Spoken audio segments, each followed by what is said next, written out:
You're listening to Flip Empire, the show committed to helping real estate entrepreneurs who want to build their empire without sacrificing their life. Your success and freedom starts now with your host, Alex Pardo.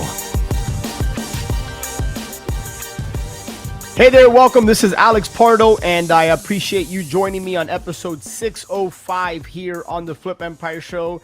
And I just want to first give a shout out to so many of you who have reached out to me based on the last two episodes that I've shared with you. I'm humbled that I'm overwhelmed by the feedback. And speaking of feedback, I want to share one of the pieces of feedback that I got from quite a few of you is that you guys want me to give you more updates on the self-storage facility that a partner of mine and I purchased September 8th of last year, 2021. And it's been roughly about 6 months now of ownership. And I realized that I haven't probably done the best job of keeping you guys up to date with the good, the bad, and the ugly. Where does the facility stand right now? How are we progressing? What have some of the challenges been? Where do we forecast or see the facility going forward? What's my plan? What's the exit strategy for this facility? So this is actually perfect timing because I'm recording this on Monday, March 14th. You guys are going to be hearing this on the 17th or the 18th. And or at some point in the future. And I'm actually hopping on a flight today to Jackson, Mississippi, which is where our facility is located, to meet with my boots on the ground. And I'll explain and define what that means for those of you who are not in self-storage. And also meeting with our district manager for our property management company. And when I say I'm not talking about, I don't own the property management company, but it's the property management company that about 3 months ago I hired to replace the previous system that we were working. So that's what I want to share with you. But before I do that, I want to kind of backtrack. December 2020 is when I committed and I made an investment in myself. I joined a storage mastermind through my good friend, Mike Wagner in the Storage Rebellion. Highly encourage and recommend that you guys check him out. And if you want an introduction or if you have any questions about it, feel free to reach out to me. But December 2020 is when, after taking a good 4 or 5 months off, realized that the storage business is just much more in line with my vision, with my goals, where I'm going and how I'm looking to build cash flow or generate cash flow and build wealth long term. And it's a business that doesn't require a tremendous amount of overhead, doesn't require a big team. Again, it just fit more in line with what I was looking for. And kind of got out of the gates a little bit slow, and that was due to my fault. I was more in consumption and education mode than I was in actually doing the things that you have to do to get storage deals, which is no different than any other business, right?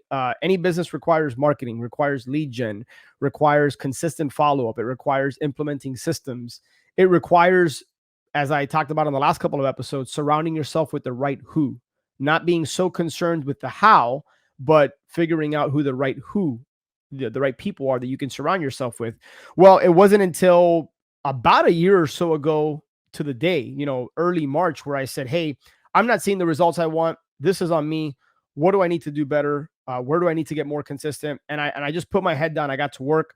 A month later, I was presented with an opportunity to on American Mini Storage, which is almost a 43,000 square foot facility in Jackson, Mississippi. It's 340 units plus an additional 17 parking spots. And it was a really good deal. I was crystal clear on the fact that I wasn't looking for a huge value add deal. I wanted to step into immediate cash flow, while at the same time having that cherry on top. I wanted to step into cash flow, but also find a facility that had the ability to significantly increase the revenue and ultimately the net operating income. For those of you who don't know, commercial real estate, the value is derived off of the income that it produces. It's not like a single family home where you're running comps in the last 30, 60, 90 days to see what similar properties in the same area, the same subdivision, have sold for. With commercial property, it's all based on the net operating income, and the value is derived from the income that it produces and generates. So and I'll kind of get into a little bit about what we're doing to significantly increase the revenue and the NOI on American Mini Storage. But so when I saw the opportunity, I immediately jumped on it. Normally, you would not go travel to the facility to check it out and do what's called a site visit. Normally you would get it under contract and then do that. But these circumstances were somewhat unique in that the, my good friend of mine, who also happens to be my coach, was the one that was presenting me the wholesale opportunity, said that, hey, this broker doesn't want to go under contract unless we know it's 100% go. And so I immediately booked a flight out there because I ran it through my underwriting model. It checked out. The deal looked really, really good. Went out there and then began about a 45 to 60 day back and forth process between their attorney and my attorney, which almost blew up the deal. And I've actually shared my thoughts and lessons learned on previous podcast episodes. So make sure to check that out. But I learned from that. I grew from it. And then on the day that I was getting on a flight to go to Greece with my family for 20 days or so, we ended up inking the deal, got it under contract, went through the SBA financing process, which was long and arduous, but we finally got it done. And we ended up closing September 8th of 2021. So when we closed on the facility, that was, I referenced Mike Wagner earlier. We were recently on a call and he mentioned to me how outside of closing, I hadn't really received a dopamine hit from the storage business. Because when I decided to commit to this, I put my head down. I got to work in March of last year, and then I went through a good 4, 5, 6 month process to get this thing closed. And, here we are, March of 2022. And up until, today, I hadn't received a distribution. I hadn't made any money from the facility. Now, the facility is profitable. It was cash flowing from day one, but my partner and I just hadn't drawn a penny from it. Everything was just going back into the operating account. We hadn't paid ourselves from it. So I thought that was interesting. And I share that with you because whatever you're involved in, whatever business you're in, make sure that it's serving you. Make sure that it's providing you what you expect it to provide for you. And if not, ask yourself again, who do you have to get involved and what has to happen for you to get there? Right. And let the who, that's one of the things that's really been reinforced from reading that book by Dan Sullivan, Who Not How, is don't be consumed with the how. Find the right who, let them figure out the how. So anyway, we're about to take a very nice distribution check from the first couple of quarters of ownership from a cash flow perspective. But let me kind of share with you that. So that's the good part. Let me share with you some of the challenges. This thing has presented some curveballs, and the first curveball was, in line with finding the right who, I thought I found the right who when it came to the boots on the ground. Now, the boots on the ground is the person that will walk the facility. If you're running an unmanned facility, which means you don't have a full-time employee or a part-time employee in an office, but a boots on the ground is somebody that once or twice a week, depending on the facility, will walk the facility, will do lock audits, will do overlocks, will clean out units, will make sure that the grounds and the facilities clean and up to date, things like that, right? This is what sometimes they might be involved in the auction process, which we run online through storage auctions. In fact, in a week or so, we're getting ready to do our first round of auctions. We got over 70 units that we're auctioning off. Normally, you would not wait 6 months in which to do that. That happens 30, 60, 90 days later. Well, not 30, but it happens 2 to 3 months later, depending on, the laws of the state where the facility is located. But the first boots on the ground person that I hired didn't work out. They had a life change. They ended up moving out of Jackson, Mississippi. Great person, just didn't work out.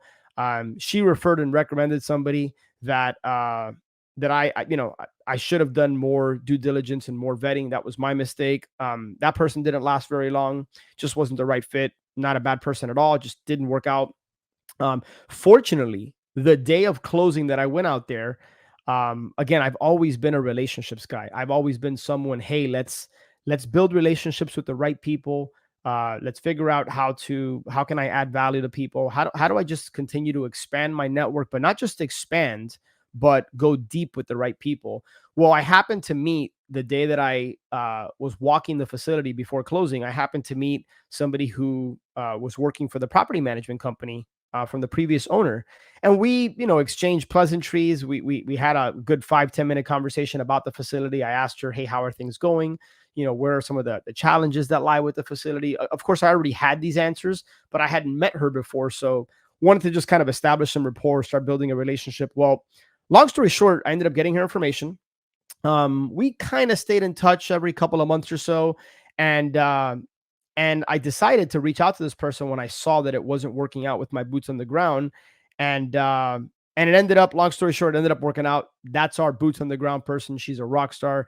I'm actually going to be meeting with her tomorrow at the facility, along with the district manager of the property management company, and I'll kind of get into that here shortly on the podcast. But just again, plant seeds with people. You never know where a relationship is going to continue to grow and when you can find your right who. But when you plant enough seeds with people with no expectation of something in return, good things happen. So that's the takeaway there.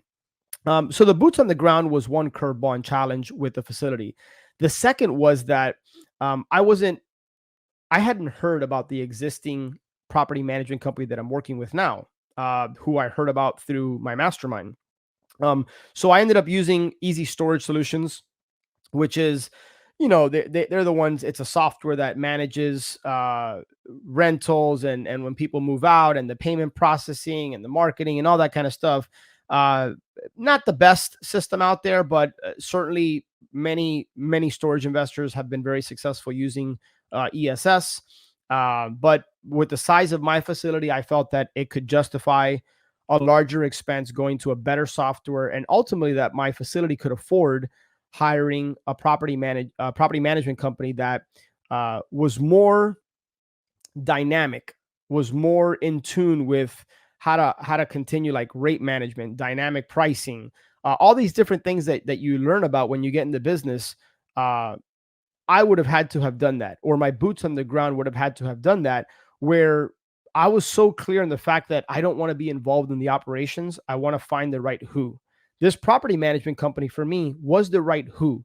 So I ended up transitioning from Easy Storage Solutions, and I had to change the merchant account. I had to change the website. I had to change, the software and new billing. Like, it was this process that took about 6 months. We had to send out new management letters once again. So you can imagine, it was kind of like the ship was finally at full speed, and then all of a sudden you kind of had to bring it to a stop, and you had to turn it around and go in a different direction.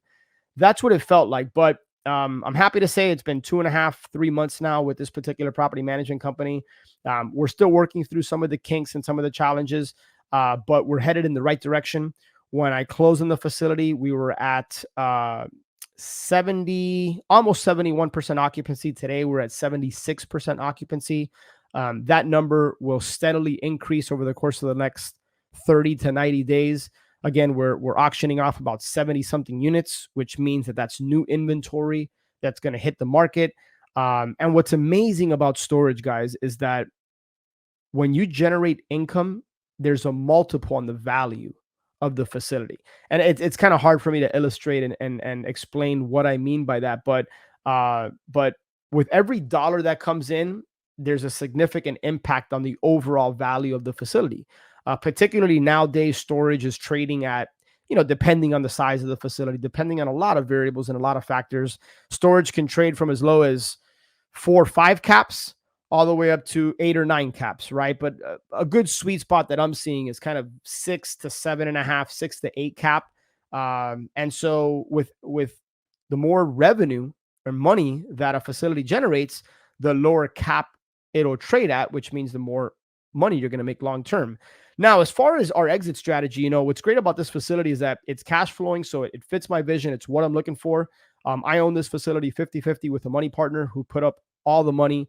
I don't have 1 penny of this into 1 penny of my money into this facility. What I do have is a lot of my time into the facility, but that will diminish now that I've transitioned this over to a professional property management company that specializes in storage. They know what they're doing. So now it's my responsibility to manage the property management company. So my time over the course of the next several months will significantly decrease. Income will increase. And then we'll evaluate, I purchased this facility for 1.592 million, almost 1.6 plus a $70,000 wholesale fee that I paid. So, basically call it 1.6, 1.7 in that range, or 1.67, I should say. And we estimate and fully expect that this facility should be worth somewhere in the 2.4 to 2.6 range, probably within a 12, 18-month period. And then at that point, we'll kind of figure out what we want to do. We put 15% down in the facility, so there should be a nice equity pop there. And then we're starting to consider one of the things I'm going to be doing when I go to Jackson, Mississippi here. I'll get there tonight. I'll be there all day tomorrow. If you're not following me on social media, make sure that you're following me on TikTok at Alex Pardo 25. I believe is the handle, at Alex Pardo 25 on Instagram. You'll start to see more reels and posts and things of that nature that my team is working on. But we're talking about expanding the parking. We're looking at the potential of expanding and possibly adding some box wells, which are basically like portable prefab storage units, which will significantly increase the revenue and the income that much more. And we could potentially blow that 2.4 to 2.6 value out of the water. So I will continue to keep you posted here on my progress, the wins as well as the losses and the challenges and the lessons learned. Reach out to me if you guys have any opportunities, if you come across any storage facilities, particularly in the southeast part of the country, as far west as maybe Texas. I am looking for, larger facilities. To me, larger's 25, 30, 40, 50,000 square feet and up. And if it's smaller, if there's climate controlled, if it's generating significant revenue, then that's something I'll definitely look at as well. And there could be an opportunity that there's a strategic partnership that makes sense on both ends. If you're bringing the deal to the table, I can raise the capital, or I can figure out how to structure the deal. Reach out to me, alex@flipempire.com. Would love to connect with you and partner or joint venture with the right people. So with that being said, make sure you guys check out if you're interested. Some people have been inquiring about ascendyoursuccess.com. Check that out and let's connect. Other than that, I will see you on the next episode. Take care, my friend. One last thing before you go. If you have been listening to the show for a while and or you have been getting value from the show, I would be 100% honored if you would share this show with a friend, or maybe share it with somebody that you think could benefit from this. It's my mission, it's my cause, it's my purpose through Flip Empire to impact and touch people's lives, to help people and in their businesses. So it would be an honor if you would be willing to share this episode. And one last thing, make sure that you're subscribed so that you get notified every Monday and Thursday when shows get released. I look forward to connecting with you on the next one. Until then, have a great day.